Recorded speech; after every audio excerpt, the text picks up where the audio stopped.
Hello dear students, my name is Shweta Mishra and welcome to all of you our study YouTube channel Road to Success, जहां हमने पिछले classes में cover किए थे most important fact जो आपके exam की दृष्टि से सोशियोलॉजी सब्जेक्ट के, चाहे आप ग्रेजुएशन में हो, पोस्ट ग्रेजुएशन में हो या आप प्रिपरेशन कर रहे हो टीजीटी की या पीजीटी की, चाहे आपका एग्ज़ाम हो यूजीसी नेट का, और यूजीसी नेट में आपका अगर ऑप्शनल सब्जेक्ट सोशियोलॉजी है, समाजशास्त्र है, तो यह क्लास आपके लिए अति महत्वपूर्ण हो जाती है, मोस्ट इम्पोर्टेंट हो जाती है। इससे पहले हमने वन लाइनियर फॉर्म में क्वेश्चंस को कवर किया है, जो आपके एग्जाम की दृष्टि से मोस्ट इम्पोर्टेंट रिपीटेड क्वेश्चंस थे, उनको हमने देखा है। अब जो हम क्वेश्चंस कर रहे हैं वह हमारे एमसीक्यू फॉर्म में टॉपिक वाइज क्वेश्चंस हैं, जो आपकी एग्ज़ाम में बार बार रिपीटेड हैं। तो आपके प्रीवियस ईयर के जो एग्ज़ाम पैटर्न है उसी से कलेक्ट किए हुए यह क्वेश्चंस हैं, जो आपके आने वाले एग्ज़ाम्स में के लिए भी इम्पोर्टेंट हो जाते हैं। तो देखते हैं हमारा जो आज का टॉपिक है सोशियोलॉजी सब्जेक्ट में, आज जो हमारा टॉपिक है वह है हिंदू विवाह। तो हिंदू विवाह के अंडर में कितने जो क्वेश्चंस हो सकते हैं आपके एग्ज़ाम की दृष्टि से इम्पोर्टेंट होंगे, वह हम आज कवर करेंगे। देखते हैं हमारा पहला क्वेश्चन क्या है। इसी के साथ में अगर अभी तक आपने प्रीवियस क्लासेस नहीं देखी है तो आप पहले वो देख लीजिए, क्योंकि वो आपके लिए मोस्ट इम्पोर्टेंट होंगी, वो आपके बेसिक का काम करेंगी, जो आपने वन लाइनियर फॉर्म में क्वेश्चंस क्लासेस हमने कर रखी हैं वह। तो इसी के साथ में क्वेश्चन देखते हैं क्या कहता है। क्वेश्चन नंबर फर्स्ट, हमारा क्वेश्चन फर्स्ट है, हिंदू सोशल ऑर्गेनाइजेशन नामक पुस्तक के लेखक हैं कौन है, यह बताना है आपको कि हिंदू सोशल ऑर्गेनाइजेशन के पुस्तक के लेखक कौन है। तो ऑप्शन नंबर ए है K M. Kapadia, option number B है Lucy Mair, and option number C है Rajbali Pandey, and option number D है आपका पी.एच. प्रभु। तो ए बी सी डी में से कौन सा करेक्ट होगा, जल्दी से बताइए। Option number A B C D में से कौन सा करेक्ट आंसर होगा, जल्दी से कमेंट में आप बता सकते हैं। तो क्वेश्चन नंबर फर्स्ट का करेक्ट आंसर होगा option number D, pH. Prabhu is a correct answer, option number D. Next है क्वेश्चन नंबर सेकंड, देखते हैं क्या कहता है। क्वेश्चन नंबर सेकंड, क्रैक की हुई लड़की से विवाह करना कहलाता है, यानी कि अगर आपने किसी लड़की को क्रैक किया है तो उससे अगर आप विवाह करेंगे तो उसे क्या कहा जाएगा। ऑप्शन ए है असुर विवाह, ऑप्शन बी है आपका देव विवाह, एंड ऑप्शन सी है आर्ष विवाह, एंड ऑप्शन डी है पेशाच विवाह। तो जल्दी से बताइए ए बी सी डी में से कौन सा करेक्ट होगा। Option number A is a correct answer, असुर विवाह कहेंगे। नेक्स्ट है क्वेश्चन नंबर थर्ड, कौन सा परंपरागत हिंदू विवाह के अंतर्गत बहिर्विवाह में शामिल नहीं है, यह बताना है आपको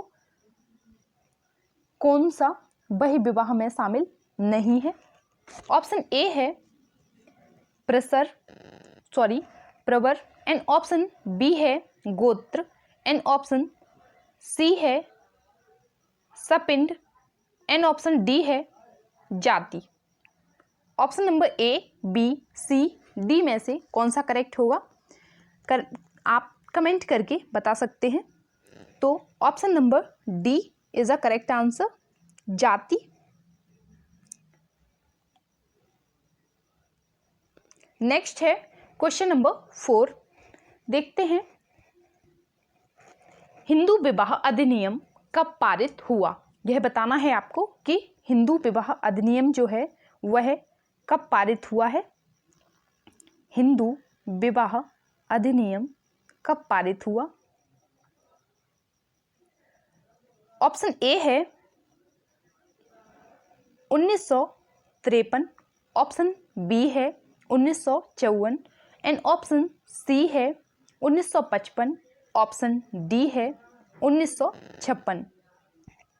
ABCD में से कौन सा करेक्ट होगा, जल्दी से बताइए। एंड क्वेश्चन नंबर 4 का करेक्ट आंसर होगा option number C, 1955 is a correct answer, 1955। Next है क्वेश्चन हमारा, question number 5, marriage and family in India पुस्तक के लेखक हैं, कौन है यह बताना है आपको। ABCD में से कौन सा करेक्ट होगा। Option number B is a correct answer, KM Kapadia की पुस्तक है marriage and family in India. तो यह है आपकी पुस्तक को लेकर हम आपको पहले भी बता चुके हैं, यह आपकी मोस्ट इंपोर्टेंट प्रश्न हो जाता है कि एक तरफ आपको मिलान दे दिया जाएगा, एक तरफ पुस्तकों के नाम होंगे और दूसरी तरफ समाजशास्त्री जिनकी वह पुस्तक होगी। और दूसरे जो फैक्ट हमारे बनते हैं एग्जाम में वह होते हैं कि एक तरफ समाजशास्त्री का नाम दिया होता है और दूसरी तरफ उनकी कौन कौन सी थ्योरी है उनको बताया जाता है कि किस समाजशास्त्री का क्या मानना है, क्या कथन है, इसके बारे में आपसे चर्चा की जाती है। तो यह जो फैक्ट होते हैं वो आपके एग्जाम की दृष्टि से मोस्ट इंपॉर्टेंट हो जाते हैं, इसलिए ये जो एग्जाम ओरिएंटेड क्वेश्चन है इसको आप ज़रूर नोट डाउन करें या फिर इसका स्क्रीनशॉट लेके रखें या फिर इसको बार बार पढ़ते रहेंगे तो आपको अच्छे से आपके दिमाग में सेट हो जाएगा, आपको याद हो जाएगा, समझ में आ जाएगा। नेक्स्ट देखते हैं क्वेश्चन नंबर 6 क्या कहता है। क्वेश्चन नंबर 6 है हमारा, क्वेश्चन नंबर 6 क्या कहता है, परंपरागत हिंदू विवाह में सर्वप्रथम किस अधिनियम द्वारा तलाक की व्यवस्था दी गई जिससे यह संस्कार से संविदा में बदल गया। क्या है, जिससे यह संस्कार से संविदा में बदल गया।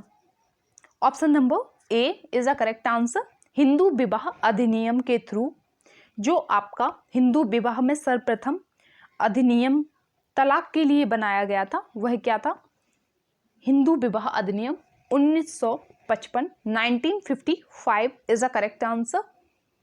नेक्स्ट है क्वेश्चन नंबर 7 क्या कहता है देखते हैं, बाल विवाह निरोधक अधिनियम 1929 में 1978 में हुए संशोधन द्वारा लड़कियों एवं लड़कों के विवाह की न्यूनतम आयु निर्धारित की गई, कितनी की गई, तो यह आपको बताना है। ऑप्शन A है 16 एवं 18 एंड ऑप्शन B है 18 एवं 20 एंड ऑप्शन C है 18 एवं 21 एंड ऑप्शन D है 19 एवं 21। तो बताइए A, B, C, D में से कौन सा करेक्ट आंसर होगा। Option number C is a correct answer, 18 to 21 is a correct answer. 18 से 18 होगी लड़की की और लड़के की 21 वर्ष न्यूनतम आय होनी चाहिए, किसके लिए, विवाह के लिए। नेक्स्ट है क्वेश्चन नंबर 8 क्या कहता है देखते हैं, यदि किसी लड़की का विवाह अपने से निम्न जातीय परिस्थिति के लड़के से होता है तो इसे कहा जाता है, क्या कहा जाता है।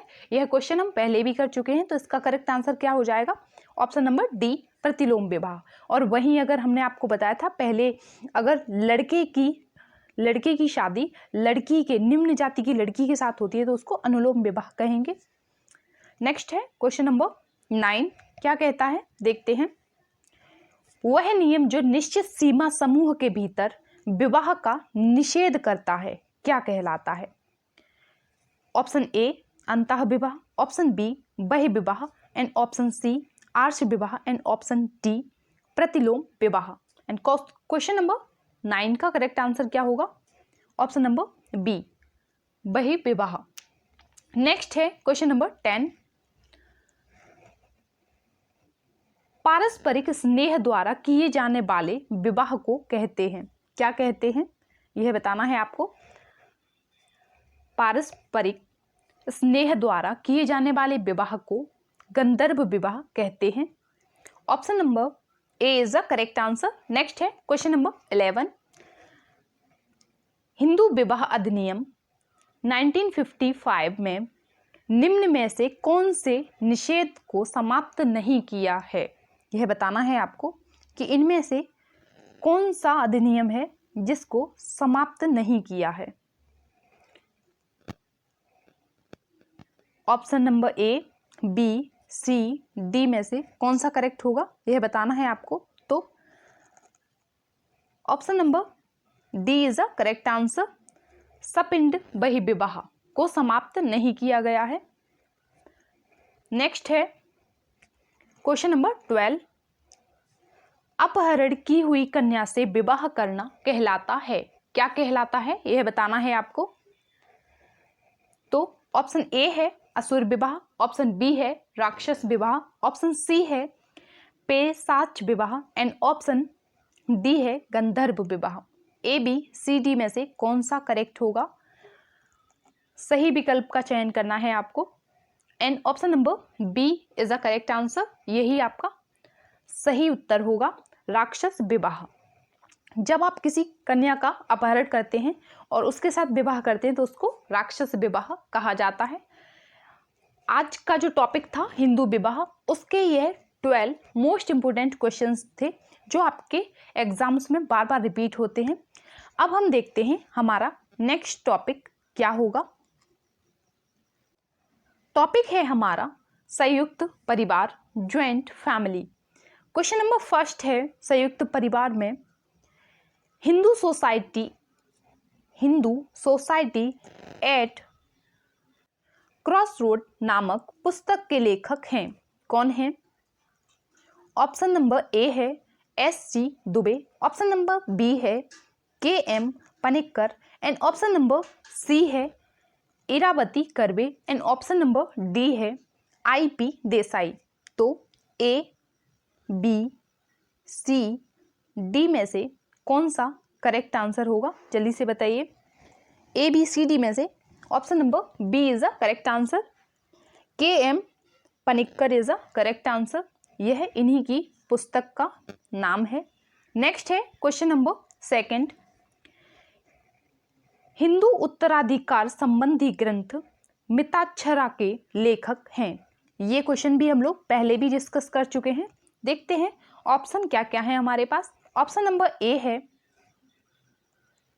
जिमूत वाहन एंड ऑप्शन नंबर बी है कंबन, ऑप्शन नंबर सी है अमोघ वर्ष एंड ऑप्शन नंबर डी है विज्ञानेश्वर। तो बताइए ए, बी, सी, डी में से कौन सा करेक्ट होगा। Option number D Vigyaneshwar is a correct answer. Next है question number 3।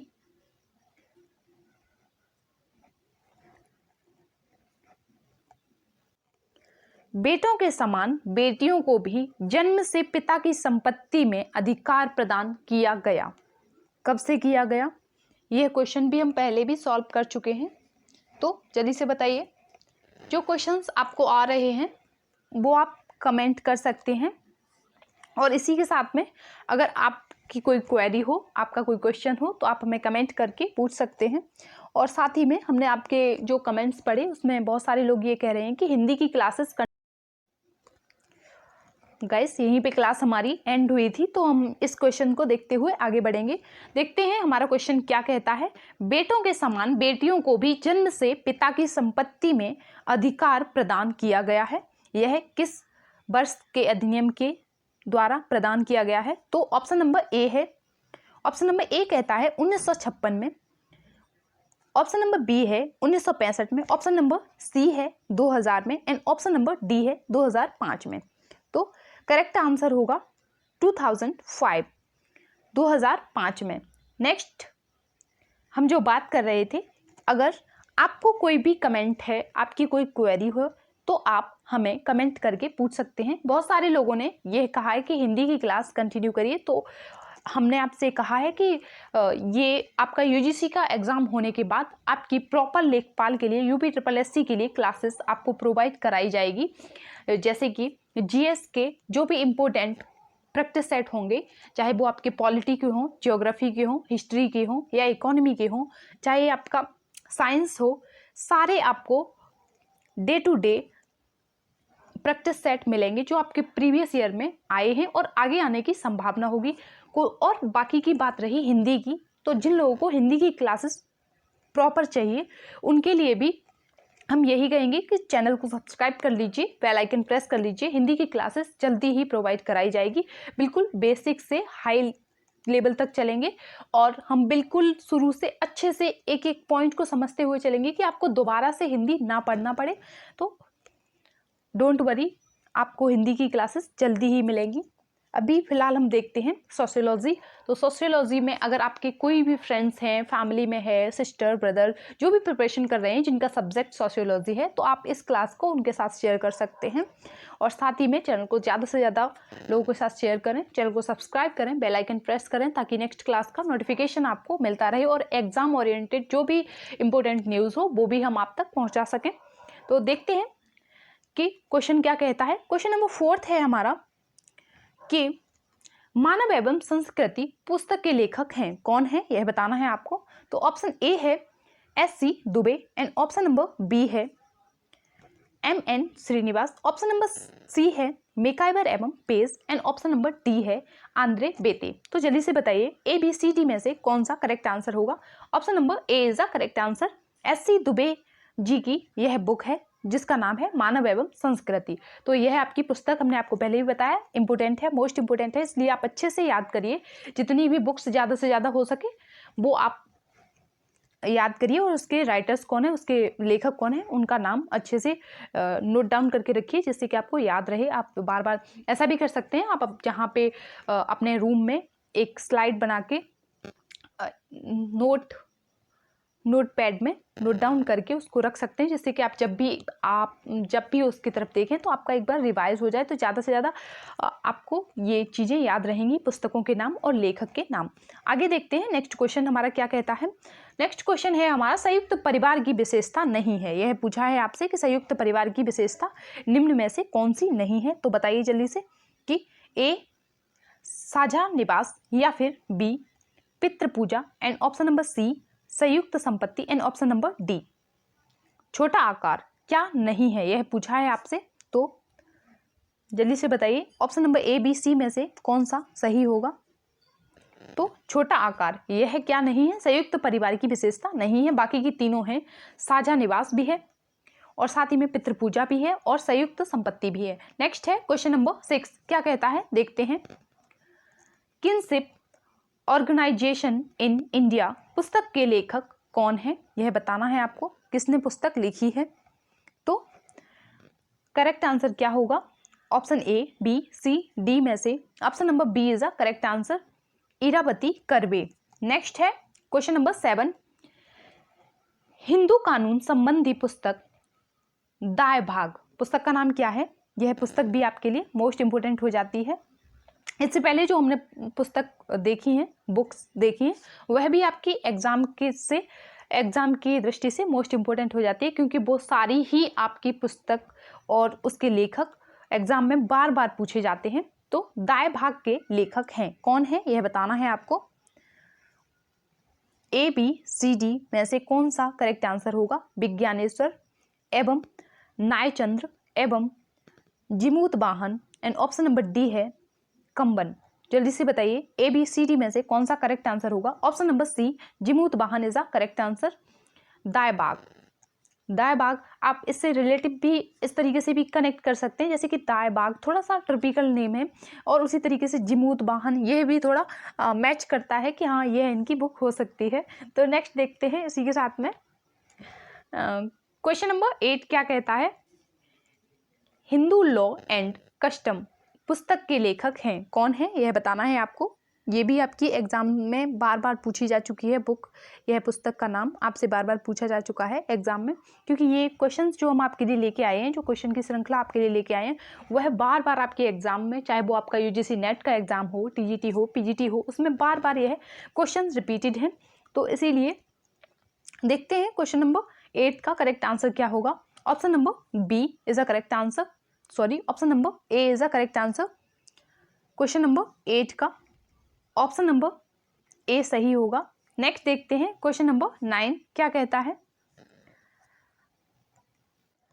Urbanisation and family change नामक पुस्तक के लेखक हैं कौन है यह बताना है आपको। तो option number B is a correct answer, MS Gore की यह पुस्तक है। नेक्स्ट है क्वेश्चन नंबर 10 क्या कहता है। क्वेश्चन नंबर 10 देखते हैं। एक संयुक्त परिवार में परिवर्तन का कारण नहीं है। क्या कारण है ऐसा जो परिवर्तन का नहीं है? शिक्षा या उद्योगीकरण या फिर परंपराएं या तकनीकी विकास। तो जल्दी से बताइए इनमें से कौन सा ऐसा कारण है जो संयुक्त परिवार में परिवर्तन का कारण नहीं है? Option number A, B, C, D में से कौन सा करेक्ट होगा? तो option number C is a correct answer, यही आपका सही विकल्प होगा। तो ये हमारे संयुक्त परिवार ज्वाइंट फैमिली के मोस्ट इंपोर्टेंट 10 क्वेश्चंस थे। अब हम कवर करेंगे जनजातीय मुस्लिम एवं ईसाई विवाह टॉपिक, जो आपके एग्जाम ओरिएंटेड है, बहुत ही इम्पोर्टेंट है यह क्वेश्चन। इसके जितने भी क्वेश्चंस हैं वो मोस्ट इम्पोर्टेंट हैं क्योंकि ये भी आपके एग्जाम में बार बार देखने को मिलते हैं। तो देखते हैं हमारा पहला प्रश्न क्या है। निम्न में से कौन सा मुस्लिम धर्म में एक अस्थायी विवाह है, यह पूछा है। इससे पहले जब हमने मुस्लिम धर्म को कवर किया था टॉपिक को, तो उसमें आपसे स्थायी विवाह के बारे में पूछा गया था। अब हम कवर करेंगे अस्थायी विवाह के बारे में कि मुस्लिम धर्म में कौन सा एक अस्थायी विवाह है, यह बताना है आपको। तो देखते हैं ऑप्शन नंबर ए है या ऑप्शन नंबर बी है, सी है या डी है। तो option number B is a correct answer. मुताह जो है वह आपका अस्थायी विवाह है। नेक्स्ट है क्वेश्चन नंबर सेकंड। ईसाई मान्यता के अनुसार प्रथम मनुष्य जिसे ईश्वर ने बनाया वह है, कौन है वह? Option number A, Adam is a correct answer. Next है क्वेश्चन नंबर थर्ड। क्या कहता है देखते हैं। कौन सा मुस्लिम धर्म में तलाक का प्रकार नहीं है, यह बताना है आपको कि नीचे दिए हुए विकल्पों में से कौन सा एक मुस्लिम धर्म में दिए गए तलाक में से नहीं है। तो option number A, B, C, D में से कौन सा करेक्ट होगा? Option number D is a correct answer, बातिल। नेक्स्ट है क्वेश्चन नंबर 4। देखते हैं क्या कहता है क्वेश्चन हमारा। परिवीक्षा विवाह किस जनजाति में पाया जाता है, यह बताना है आपको। Option number A, B, C, D कौन सा करेक्ट होगा? तो ऑप्शन ए है हो, ऑप्शन बी है cookie, and option number C है Bhil, and option number D है टोंडा। तो जल्दी से बताइए ए, बी, सी, डी में से option number B is a correct answer, Kuki. Next है क्वेश्चन नंबर 5। परीक्षा विवाह जिसे गोलगंदेड़ो भी कहते हैं किस जनजाति में पाया जाता है, यह बताना है आपको। ऑप्शन नंबर ए है भील, ऑप्शन नंबर बी है Gond, and option number C है थारू, ऑप्शन नंबर डी है Buksa. A, B, C, D में से कौन सा करेक्ट होगा, जल्दी से बताइए। Option number A, Bhil is the correct answer. Next है क्वेश्चन नंबर 6। देखते हैं क्या कहता है। क्वेश्चन है हमारा, उपरतिपी नामक हरण विवाह किस जनजाति में पाया जाता है, यह बताना है आपको। तो यह गोंड में पाया जाता है, हो में, या कुकी में, या नागा में। जल्दी से बताइए कि उपरतिपी नामक हरण विवाह किस जनजाति में पाया जाता है। तो यह हो जनजाति में पाया जाता है। नेक्स्ट है क्वेश्चन नंबर 7 हमारा। क्या कहता है, जब एक परिवार लड़की देने के बदले दूसरे परिवार से पत्नी प्राप्त करता है तो जनजातियों में इसे कहा जाता है, क्या कहा जाता है? ऑप्शन नंबर डी, विनिमय विवाह कहा जाता है इसे। नेक्स्ट है मुस्लिम विवाह है, क्या है मुस्लिम विवाह? तो यह ऑप्शन नंबर ए, दीवानी समझौता। मुस्लिम विवाह क्या है? दीवानी समझौता। नेक्स्ट है हमारा क्वेश्चन नंबर 9। क्या कहता है, वह धन जो मुस्लिम विवाह के दौरान पति द्वारा पत्नी को दिया जाता है उसे क्या कहते हैं? ऑप्शन नंबर ए दहेज, ऑप्शन बी मेहर एंड ऑप्शन सी स्त्रीधन, ऑप्शन डी जेहर। जल्दी से बताइए। तो ऑप्शन नंबर बी मेहर, मेहर कहा जाता है। नेक्स्ट है क्वेश्चन नंबर 10। क्या कहता है? मुस्लिम धर्म का वह तलाक जिसमें पति एवं पत्नी दोनों आपसी सहमति से तलाक लेते हैं उसे क्या कहते हैं? यह बताना है आपको। तो उसको कहेंगे मुबारत। क्या कहेंगे? मुबारत। नेक्स्ट है मुस्लिम विवाह विच्छेद अधिनियम पारित किया गया। कब किया गया यह बताना है आपको। तो ऑप्शन नंबर ए है 1929 में, ऑप्शन नंबर बी है 1939 में, ऑप्शन नंबर डी सी है 1942 में, ऑप्शन नंबर डी है 1945 में। जल्दी से बताइए। तो क्वेश्चन नंबर 11 का option number B is the correct answer. 1939 में यह अधिनियम पारित हुआ था। नेक्स्ट है क्वेश्चन नंबर 12। क्या कहता है? भारतीय ईसाई विवाह अधिनियम किस वर्ष पारित हुआ? यह बताना है आपको कि यह अधिनियम कब पारित हुआ था। ऑप्शन नंबर ए है 1848 एंड ऑप्शन नंबर बी है 1872, ऑप्शन नंबर सी है 1876 एंड ऑप्शन नंबर डी है 1882। जल्दी से बताइए option number A B C D में से कौन सा करेक्ट होगा। तो option number B is a correct answer, 1872, option number B. Next है क्वेश्चन नंबर 13। क्या कहता है देखते हैं।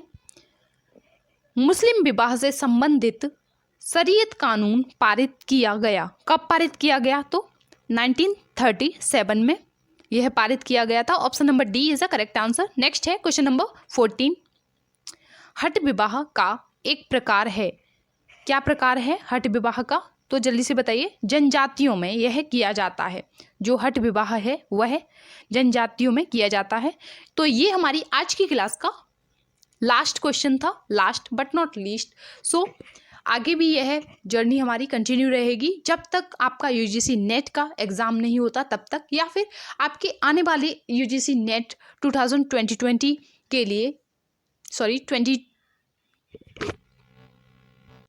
जितने भी आपके क्वेश्चंस बनते हैं जो अब तक आए हुए हैं, चाहे वो 2019 का हो, 18 का हो, या फिर उससे पहले के हों, या 2020 के हों, या 21 के हों, वो सभी आपके प्रीवियस ईयर क्वेश्चंस हम यहाँ पर आपको सॉल्व कराएंगे। और साथ ही में आपके आने वाले 2022 के लिए आपका सोशियोलॉजी सब्जेक्ट का कंप्लीट प्रिपरेशन आपको मिलेगी यहाँ पर, जो आपका सब्जेक्ट वाइज होगा आपकी सोशियोलॉजी से रिलेटिव। और साथ ही में आपका हिंदी का भी तब तक कोशिश करेंगे कि पूरी क्लासेस आपको प्रोवाइड कराई जा सके। इसी के साथ में अगर आपको क्लास पसंद आई हो तो आप वीडियो को लाइक करें, चैनल को सब्सक्राइब करें, बेल आइकन प्रेस करें ताकि नेक्स्ट क्लास का नोटिफिकेशन आपको मिल सके।